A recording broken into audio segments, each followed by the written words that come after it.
Amazing article in the New York Times about how Texas almost certainly executed an innocent man. About 10 years ago, Cameron Todd Willingham received the death penalty after he was convicted of setting his house on fire and murdering his 3 young daughters. And his family had maintained all along that he is innocent. And some investigators decided to go back and research the situation and see exactly where the evidence takes them. So they learned the convictions came from just 2 things. There were arson investigators that came to the conclusion that, yeah, there's enough evidence to go against him. And there was a jailhouse informant. Now, here's what the New York Times says about it. Quote, "The arson investigation has since been discredited. Serious questions were raised about the quality of the scientific analysis and testimony, which did not measure up to the standard of science even at the time." So then that leaves, and when they brought this up to the investigators, they said, well, that's okay because there was still the informant, and that's enough to build a case just off that. So what happened in that case? Well, the informant is a guy named Johnny Webb, who said that Willingham admitted to the crime to him while they were locked up together. Well, investigators found a letter that shows an undisclosed deal between the prosecutors and Webb. And what happened is the prosecutors enticed him to agree to testify for a massively reduced sentence. Okay? And he agreed. So they said, look, if you testify against this guy and you say what we want you to say, then you're going to get out of jail a lot sooner.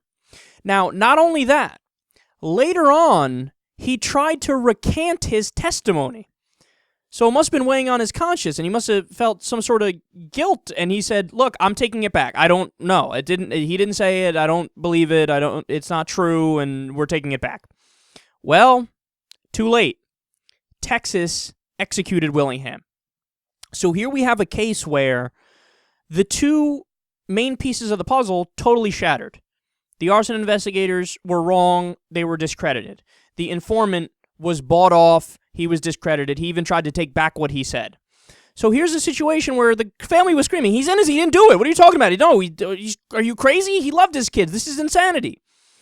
Texas, most likely, in all certainty, executed an innocent man. Now, here's the point, man. This is murder. That's murder. Okay? Doesn't matter that, you went through some sort of a system and there were different layers of this and that. Rubbish. If the end result is wrong and you killed an innocent person, you fucking killed an innocent person. What's the definition of that? It's murder. And in this case, it's state-sanctioned murder. So, with that being said, now allow me to connect this to the political issue. This is why people are against the death penalty. There's all these straw mans all over the place where people try to pretend like people who are against the death penalty, they actually want to stand up and fight for people who legitimately are the scum of society and who disembowel children and eat them and flush them down toilets and are serial killers and are gruesome and are terrorists. No. Nobody gives a fuck about those people. The people who are really guilty, who commit heinous crimes, everybody's mad at them. It doesn't matter where you fall on the political spectrum. Everybody has that feeling of we want to do revenge. We want to punish this person. We want to put them in line. We want to send a message and show that you can't do this in a civilized society. Everybody's like that.